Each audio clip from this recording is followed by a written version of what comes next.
நம்ம என்ன பார்க்க போகிறோம்னு பார்த்தீங்கன்னா, இது மரவள்ளி கிழங்கு. இது நல்லா தோல் சீவிட்டு நான் நல்லா பாயில் பண்ணி வச்சுருக்கேன். இப்போ பாருங்கள் எப்படி வெந்திருக்கு போகுது. இந்த மாதிரி நல்லா கொஞ்சோண்டு மஞ்சள் தூள், ஒரு சிட்டிகை உப்பு போட்டு நல்லா வேக வச்சு வடிகட்டி வச்சுக்கோங்க.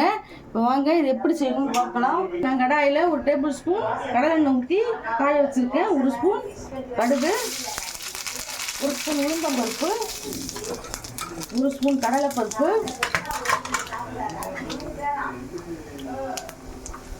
பாருங்க நான் ஒரு பூண்டை உரிச்சு இந்த மாதிரி கட் பண்ணி வச்சுருக்கேன். அதையும் போட்டுக்கலாம். இதை பாருங்க இஞ்சி பச்சை மிளகாய் கட் பண்ணி வச்சுருக்கேன். அதையும் போட்டுக்கலாம்.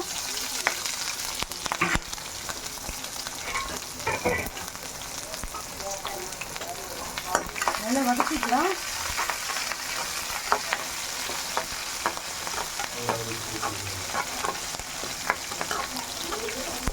இப்போ அரை ஸ்பூன் ஜீரகம் போட்டுக்கோங்க.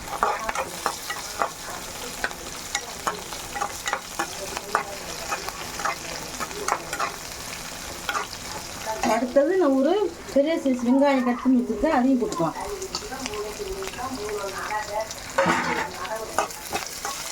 ரொம்ப வித்தியாசமாக இருக்கும் இந்த கிழங்கு. மரவள்ளி கிழங்கு சில பேர் அவுச்சு தான் சாப்பிடுவாங்க, பசங்களாம் சாப்பிட மாட்டாங்க.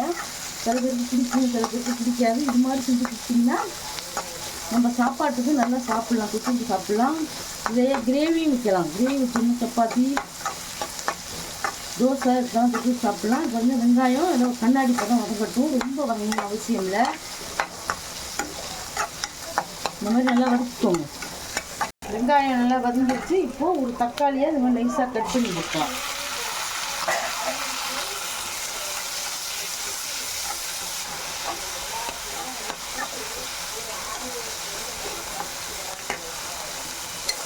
உப்பு போட்டு பாயில் பண்ணி வச்சுருக்கோம். அதனால் அதை பார்த்து தேவையான உப்பு போட்டுக்கோங்க.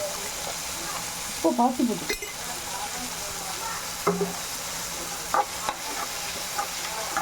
உப்பு போட்டு வதக்குனீங்கன்னா தக்காளி நல்லா மேஷ் ஆகும்.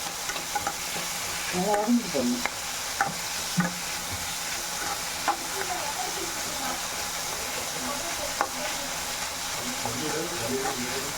பாருங்க தக்காளியும் நல்லா வதங்கிடுச்சு.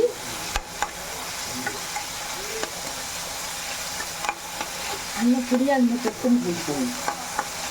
இதில் போட்டுங்க. இது வதக்கிட்டா இப்போது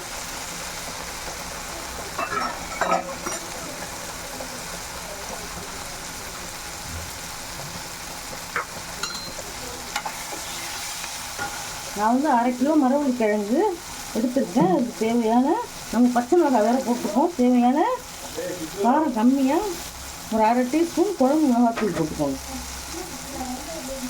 ரொம்ப உரைச்சிட்டுன்னா பசங்க சாப்பிட மாட்டாங்க. வதக்கி விட்டுக்கலாம்.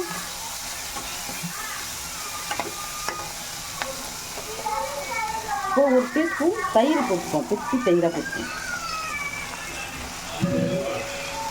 இன்னும் 2 டீஸ்பூன் போட்டுக்கோங்க. நல்லா டேஸ்ட்டாக இருக்கும்.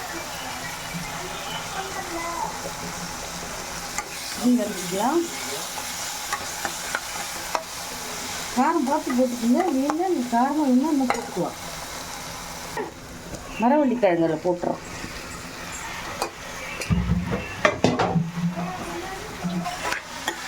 எல்லாத்தையும் நல்லா கலந்து விட்டுக்கலாம். இந்த மாதிரி செஞ்சு கொடுத்து பாருங்கள், சூப்பராக இருக்கும்.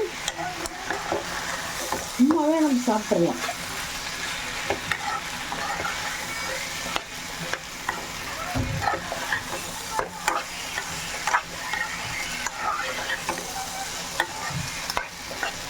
இந்த தயிரெலாம் போட்டு செய்யும்போது ரொம்ப டேஸ்ட்டாக இருக்கும். செய்வாங்க இன்னும் டேஸ்டியாக இருக்கும்.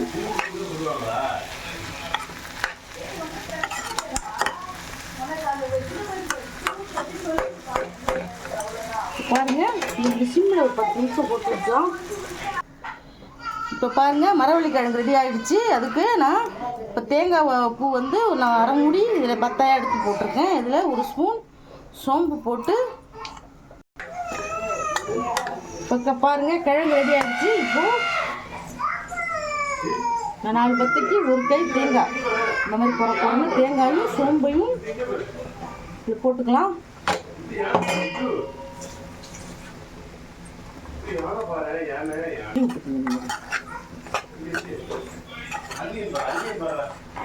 இந்த மாதிரி செஞ்சு சப்பாத்தி கூட போட்டுக்கலாம், சூப்பராக இருக்கும்.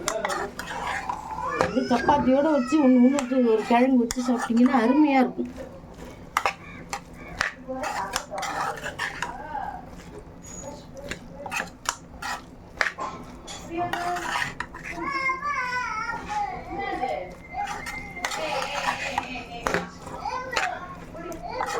மரவள்ளி கிழங்கு வறுவல் சூப்பராக ரெடி ஆகிடுச்சு. இதே மாதிரி மரவள்ளி கிழங்கு வாங்கினா நீங்களும் செஞ்சு அசத்துங்க, பசங்கள்லாம் விரும்பி சாப்பிடுவாங்க. இந்த ரெசிபி உங்களுக்கு பிடிச்சிருந்ததுன்னா எங்கள் சேனலை ஷேர் பண்ணுங்கள், லைக் பண்ணுங்கள், சப்ஸ்கிரைப் பண்ணுங்கள். அப்போ தான் நாங்கள் போடுற வீடியோலாம் உங்களுக்கு வந்து சேரும். தேங்க்யூ, பாய்.